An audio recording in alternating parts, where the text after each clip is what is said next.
A key component of the modern world economy, the chemical industry delivers products and innovations to enhance everyday life.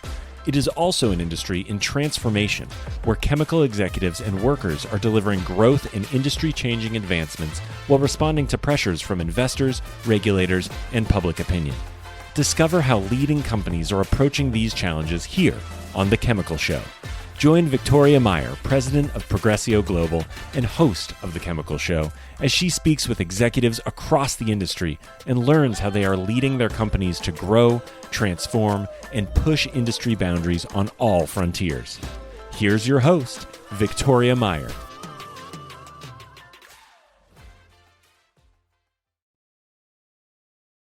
Hi, this is Victoria Meyer, president of Progressio Global and host of The Chemical Show.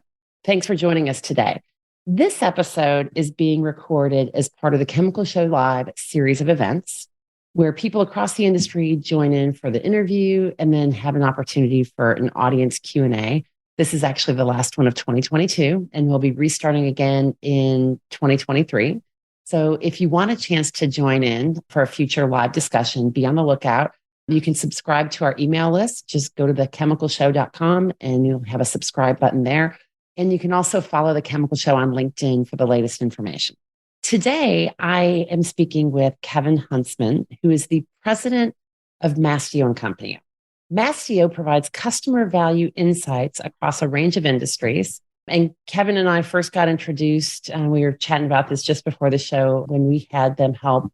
When I was at Shell, we had them helping with their polyethylene value study. So that's something we're going to be talking about today. Kevin specializes in survey design and data collection in the chemical and energy industries, as well as does a lot of work in transportation and logistics. And he has been helping to provide data-based insights into customer value for over 2 decades. And we're going to be talking a lot about that. So Kevin, welcome to The Chemical Show. Thank you. I appreciate it, Victoria. Absolutely. So what's your origin story? How did you get to Mastio and what made you interested in this space? Well, I liked data. I liked numbers and statistics. And out of college, I worked for a company in a logistics role. And then my wife graduated and was going to be a teacher. So we moved to the Kansas City area and just looking through and trying to find an area that was of interest to me. Dick Mastio, who started Mastio Company in 1989, I was fortunate enough to meet him. And from there, we talked for a few months and we convinced one another that this was a good fit. And that was 26 years ago. So it's obviously worked out quite well. Richard, sad enough, has passed on, but he definitely built a great foundation for Mastio, and we've carried that and grown the company since when I first started in 1996, Victoria. That's amazing. I had not realized you were an early joiner to the company. I was. I love the job, and they haven't gotten rid of me yet, so it's worked out well. Well, someday. Of course, someday. I think we'll see. Someday I'll retire. There we go. That's right. So today we're talking about database customer insights, and obviously that is a lot of what you do. So can you just first maybe just give us an overview on what Mastio does? Because I know you do a wide variety of surveys, insights, data generation across the chemical industry and elsewhere. So really the way to distill this down to a simple level is we're a lot like J.D. Power, Victoria. So J.D. Power obviously measures a lot of customer perception across airlines and hotels, et cetera. But Mastio does the same thing, but focuses on the business to business world, Victoria. Yeah. And when Dick Mastio started this business in 1989, the first project we did was for polyethylene. And from there, we grew the polyethylene into high, low, linear, low customer satisfaction studies.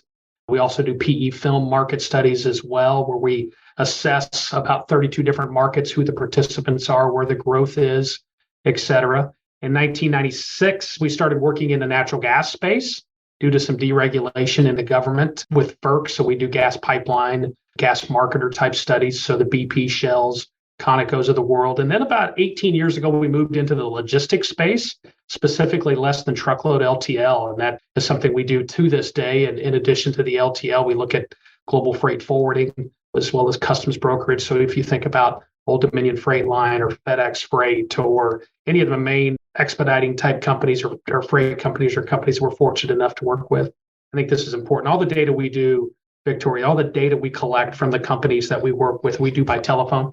So we're making these telephone calls directly, talking with people, capturing data. So very fortunate to work with a lot of different companies. As you mentioned earlier, you and I started working together over 10 years ago and during your time at Shell.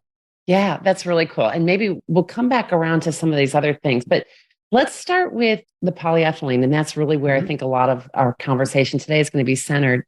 So you've been conducting this study, the polyethylene customer value study, for over 20 years. Yes, First of all, how has this evolved? Is what you're measuring and is what people are interested in different today? There's a fundamental component to it that has not changed since the beginning. Just measurements around the perception of the sales rep and customer service rep and quality. But I think what's really changed over the last few years, and I don't think anyone will find this shocking, is the increased attention on sustainability and capturing insights around sustainability, whether it's recycling, mechanical recycling, or whatever it might be, Victoria. So that has probably been the key thing. And then I think just the integration, we could use the term omni-channel or however we would like to use it, but the integration of web-based tools, app-based tools for the polyethylene resin manufacturers, as well as just that person-to-person type work. So the integration of that, the integration of sustainability has really been a key change over the years to the types of data that we collect. Yeah. And do you see that customers and suppliers are just valuing it differently today? Yeah, some of them, yeah. I think each company values it a little bit differently. It depends on where they're at. So, I mean, for an example, Shell is looking at this data differently than a Chevron Phillips. Sure. Bayport Polymers is looking at it like Shell being a new entrant. Obviously, there's a lot of polyethylene coming into the market. The announcement yesterday, as we were speaking about earlier, with Chevron Phillips and then Shell coming online and with what Bayport's done and ExxonMobil, et cetera. So depending on where you're at in that life cycle of the business is largely how you view the data and how you analyze that data internally. Yeah. Awesome. So I'm going to share some of this information on the screen. So the folks that are either watching it live or going to be watching this on YouTube, which is an option as well, will have some of this. So the first is kind of an array of the results that you came in from your 2021 study. So what are we looking at here? Yeah, it's a great question. So as I mentioned earlier, we do all of this data collection by telephone. And one key part of the data that we collect is around what we call customer needs. So when I'm interviewing you, let's say, Victoria, I'm not only asking you to rate the polyethylene suppliers that you've used in the last 12 months, I'm also asking you how important these factors are when you're selecting between suppliers. So we use a scale from 1 to 10, with 10 being critically important. And here you can see at the top, and really no shocking surprises when you look at this. It's been very consistent over the few decades, outside of a few attributes that I'll hit on momentarily, but the lot-to-lot consistency, the processability, the proactive communication is an attribute that's become more important as we've had a number of storms the last few years. So that and people's expectations have increased as well around the levels of communication that they expect from their suppliers. Consistent and accurate on-time delivery. But there's two attributes I'd like to point out from an importance perspective is the supplier is honest and trustworthy, and supplier always meets commitments. Those are attributes that we measure the importance of that have become more important over the course of time. I'd say in the last 8 or 10 years, they've really kind of moved up into that top 10, Victoria, and have maintained that their position surprises there. me. I'm kind of chuckling over here because I'm thinking, isn't that something that we've always wanted? Is that our supplier is honest and trustworthy? Yeah, we do. But sometimes we get so focused as a buyer of, say, polyethylene or another commodity that all I care about is I want it.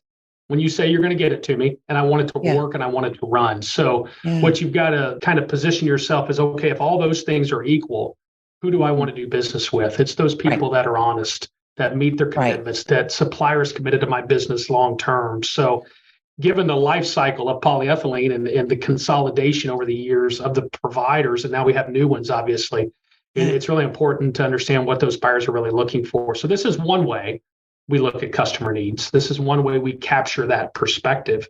Yeah. If you like, the next slide gives us a little bit more of an in-depth view. So that previous slide is what people tell us is important. So what we like to do is take that data point, Victoria, and build a 2x2 decision matrix where we're looking at that stated weight that you see or that we saw on the previous slide. That's that plot for the x-axis or the y-axis, excuse me. Right. X is a correlation. So when we think of correlation, we think of data pair. Just to really distill this down is when someone rated a supplier high on likelihood to recommend, which generates that ever popular net promoter score. We can understand what else did they rate them high on. So we can start to build a roadmap and understand for companies, what are those baseline requirements? I'm a huge football fan, Kansas City Chiefs, so I always use that analogy of the basic blocking and tackling. And that's where the baseline requirements come into play. We'll be right back. At Ecovist, they're accelerating the transition to a sustainability-driven future.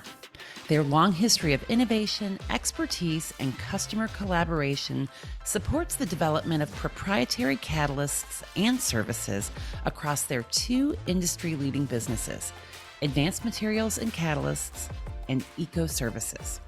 Advanced Materials and Catalysts is a leader in proprietary and customized technologies for polymers, cleaner fuels, emissions control, and circularity. Eco Services is the largest North American recycler of spent sulfuric acid. Ecovist, your catalyst for positive change. And that's just something people just expect, right? I mean, and that's what they expect exactly just walking in the door. If you just want to be a supplier of any variety, you just need to be doing the basic stuff appropriately. Absolutely. Yeah. And that's the thing with the low impact. It's not that they're not important, but you've just got to be as good as everybody else. Yeah. So where we work with companies that are struggling, we want them to focus on those factors. But the companies that excel and continue to excel, you really point to those conscious differentiators, Victoria. So I'm just going to run through, because some people will be listening to this just on audio, but basic requirements, which again, no real surprise, that sufficient inventory is maintained, that the order is error-free and processed quickly, that the resin is processable, good quality, consistent, and that invoices are accurate. We all like to be billed correctly. Right? Absolutely correct. Yeah. Okay. And then conscious differentiators. Those are factors that have that high correlation and the high stated importance. And there's a lot of what I call soft issues, those relationship factors. You're committed to my business. You're honest. You're proactive. The CSRs respond. Your sales reps respond. You're consistent. Communicate. You can't use the term communicate enough around this, especially in today's supply chain challenged world that we live in. So those are factors for the companies that consistently perform well. Those are factors that they're at the top of the game. Yeah. So what's interesting to me is, do people care what type of communication they get? Do you guys get into that at all in any of your discussions? We do. We do. I mean, the bad thing is everybody's a little bit different. So you've got to try and cover all the bases and meet the constituents across all different platforms. But I do think there's that ongoing, whether it's an email or a newsletter, but it's also that sales rep, he or she, reaching out on a regular basis. Not necessarily just reaching out to say hi, but reaching out and say, hey, we've got this, or have you had challenges with this, and coming in with solutions to do that. Yeah, that makes sense. And then low impact stuff? How does that, I mean, is that baseline as well? Or it is, it really is. It's parity at competition is sufficient. So you're not necessarily going to win any business because you're the best, but you can lose business if it's a significant gap. Yeah. So you just need to be on average. And these are sorted in order of the correlation as well. So the relationship with my customer service rep, even though it's low impact, it has more importance than, say, a timely invoice. Yeah. So again, it's aligning the organization around these factors and getting them where they need to be, and then elevating that performance on the conscious differentiators. And then the latent differentiators are things that people will tell you they don't matter, Victoria. They have a very low stated weight, but they have a very high correlation. And if you look at this, it makes sense. Flexibility, because of all the challenges around supply chain, getting rail cars, et cetera. Your sales rep is a problem solver. So everybody will tell you price, price, price, price. Well, absolutely, price is critical. But if my price is the same and Victoria's price is the same, who are you going to do business with? Yeah. And one other thing was interesting here, and I mentioned this earlier, is that resin suppliers alignment with my sustainability initiatives. That's a relatively new attribute. And it's critical. We're seeing where people will say, oh, that Kevin, that doesn't really matter. But when you dig into the data and you really understand it, it's a critical piece. Yeah. And it's not going away. It's only going to become more important to these organizations. And what's interesting, Kevin, is the areas that you guys have identified is either conscious differentiators or latent differentiators. I work with a lot of companies, and these are the areas that I talk about with them. That's really your customer experience differentiator and your value differentiator. It is.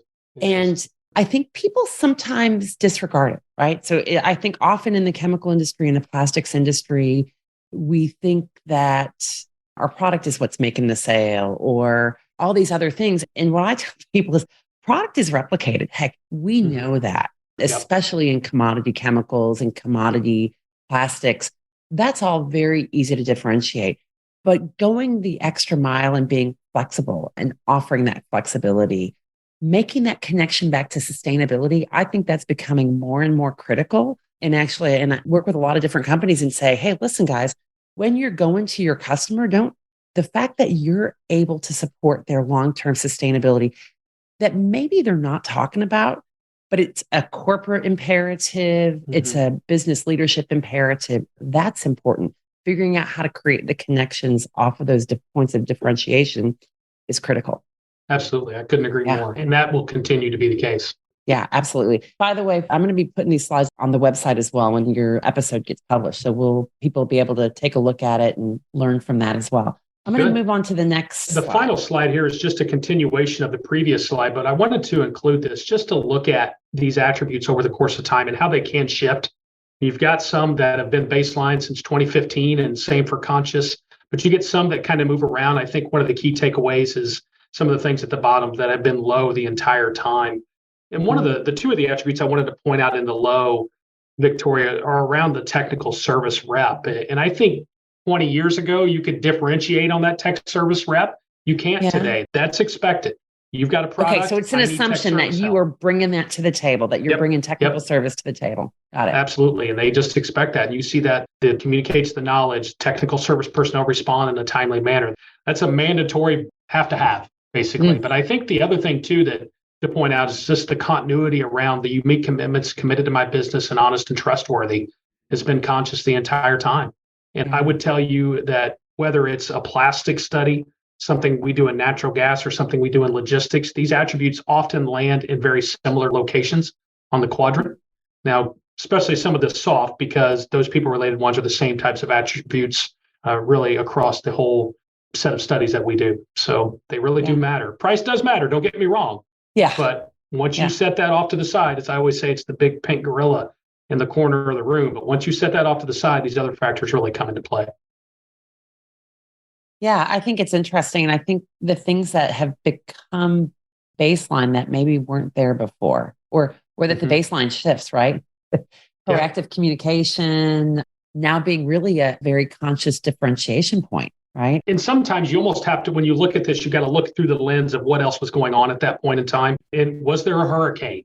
Okay. Was there a winter storm Uri? Was there what happened during that time frame can also tend to be something that drives or moves an attribute to a degree and puts it in a different quadrant.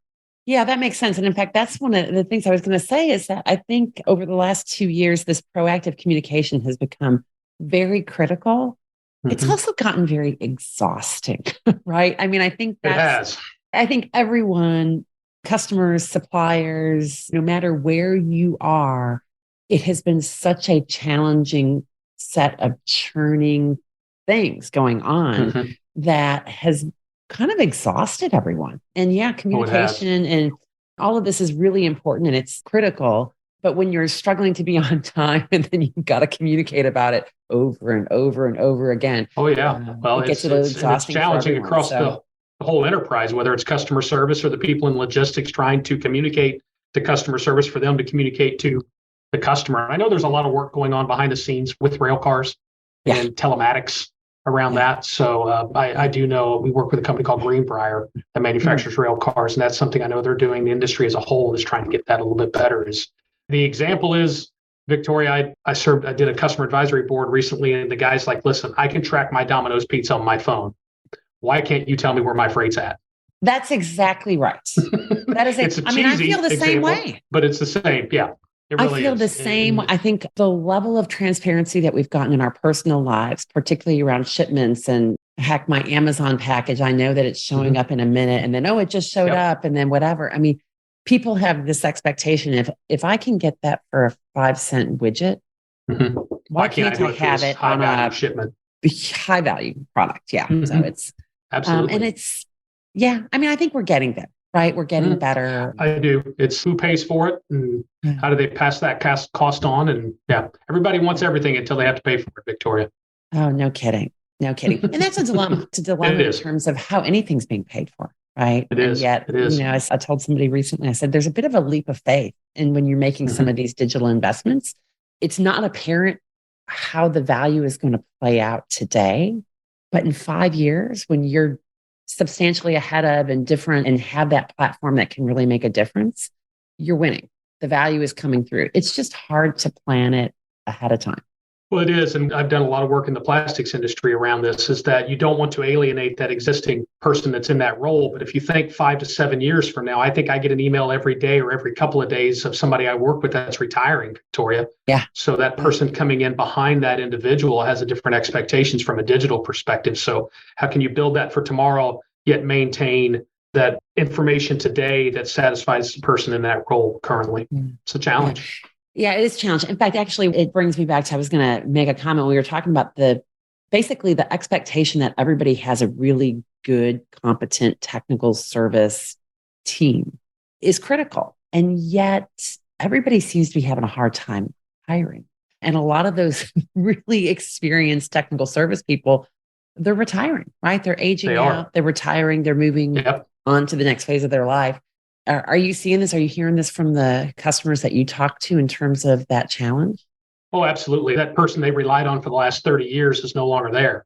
And you're seeing that. We see that across all the different industries we're working in, especially plastics and energy and engineering related positions, people in the field for the natural gas pipelines, Victoria. I know of a few companies in Houston that are major pipeline companies that have over 60% of their staff eligible for retirement that are in the field. Wow. So it's a challenge and it's not going away. So how can we develop these kids, young people, to want to go into these roles? Plastics is not always the most glamorous job, but it's a wonderful place to be. Yeah, it is. It's a great place. And we need to keep making it exciting to keep bringing younger talent into the pipeline and keeping it going. Absolutely. So recently on the podcast, on an episode a month or so ago, we talked about 5 marketing archetypes and how they influence marketing behavior. So the archetypes we talked about are sales enabler, innovation champion, customer experience architect, customer insights generation, and iconic brand builders. And I think the archetypes themselves are not necessarily the most important part, but we know that each of our chemical companies, each of our plastics companies, they have a different profile. They have different things they're good at. They have different things they want to be good at.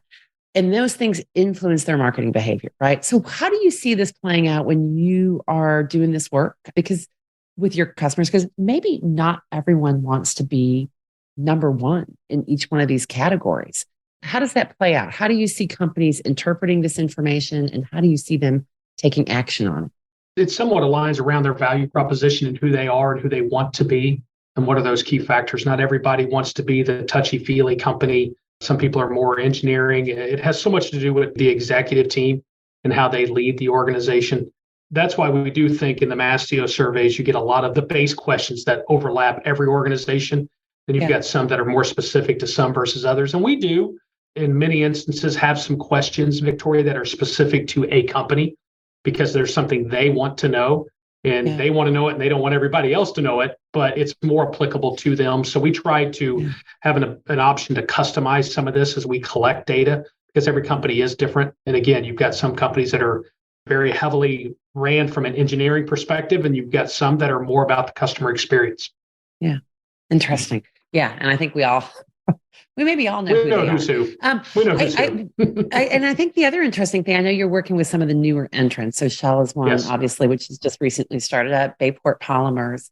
As a new entrant, you have a choice. You have a choice in terms of what is the experience that you want to bring? What is the value you're bringing to the table? How do you want to interact with your customers, right? Not often that we have a clean slate, and every once in a while you do. Where do you see people going that are coming in with a clean slate? It's kind of a combination. Obviously, it goes back to a comment I made earlier. The new ones are very technically driven, not tech service driven, but tech around whether it's an app or the website experience or ordering it through that more of an omni-channel type perspective. I think that's part of it when they've got that clean slate. And in others, it's, hey, we're going to come in and we're going to be that more tech savvy from a technical service perspective. We've got more highly engineered resins. So it depends on, to some degree, their portfolio of products as to how they approach the market. And then again, you've got a couple, and I know of one of the new entrants that is very much working towards more of a, say, a website type, but a very superior customer experience through a digital channel. Yeah, interesting. So let's talk maybe a bit, just real quickly before we wrap this up, about logistics. So you Yep. you do a lot of work in logistics. Logistics and supply chain has become a household word in ways that nobody ever anticipated over the last couple of years. What stands out? What trends are you seeing? And how do we think about that when we bring it back into the chemical industry? Yeah, I mean, obviously there's a lot of different ways, whether it's rail, a lot of the bulk truck, Gaylords on LTL carriers. So there's a lot of different things. I do think, and we do see it starting to stabilize and normalize a bit. We've even seen that with the ports. The number of ships waiting to come into port has declined both on the West Coast and the East Coast. So we see some normalization there. Obviously, the economy slowed down, whether people agree or don't agree. There is a slowdown to some degree. And you're seeing that with someone like FedEx Freight that has announced furloughs of drivers. So they're trying to more closely align their network with the demand today, but not lose those drivers because they believe it's going to pick back up. But we did see a significant decline in what I'd call the shipper experience in 20 and 21. Me too. I saw that too. Yeah. As a matter of fact, on the LTL study that we do, we saw a trend down on every single attribute we measure in 21 versus 2020. So that industry mean declined every single attribute that we measure. Victoria, we recently finished the 2022 LTL study, and we had about 60% of the attributes actually come back up. But that still doesn't really get us to the 2019 levels. But I do think as you see a little bit more of a normalization across that, I want to say it's going to get better, but nothing gets better overnight. So it will take time, and it's going to be somewhat dependent on the provider and what their mix of freight is and how they can align that more closely to what the demand is.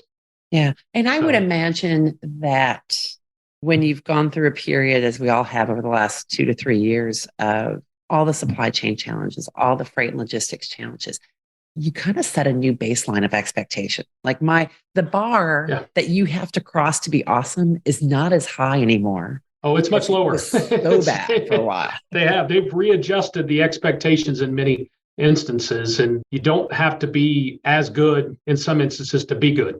Yeah. And some of that depends on who you use as a shipper. Different carriers, some have maintained a higher level where some have declined. But yeah, we've accepted a lower level of performance for now. So for now. All right. Well, I guess we'll have to touch back later and see how that has evolved. Let's do it. So Kevin, this has been great. What's next for you? What's next for you and for Mastio as we're wrapping up 22 and looking into 23? So 23 is we'll do the polyethylene customer experience study. We do that every 2 years. We'll also do the polypropylene, which there's a lot going on in the polypropylene industry. And it's, I don't want to say it's suffering right now, but it's maybe struggling a bit. Yeah. We also will do the polyethylene film market study, which is a massive undertaking for the Mastio team. We've been doing that study for many, many years, and we do it every 3 years, Victoria. So it's a bit different than everything else. So that's in 23. And then we'll continue to conduct the various studies around the supply chain and logistics space and hopefully add a few new ones. Okay. So awesome. busy 2023. It sounds really busy, and I'll have to have you back so that I can get that. We can get that comparison of how things have played out. So that's great. Well, Kevin, thank you for joining us today on The Chemical Show. Appreciate having you here. It's been my pleasure. I really appreciate it. Thank you. Yeah. And thanks to everyone for joining and listening. Keep following, liking, and sharing The Chemical Show, and we'll keep bringing you great insights. Cheers. We've come to the end of today's podcast. We hope you enjoyed your time with us and want to learn more. Simply visit thechemicalshow.com for additional information and helpful resources. Join us again next time here on The Chemical Show with Victoria Meyer.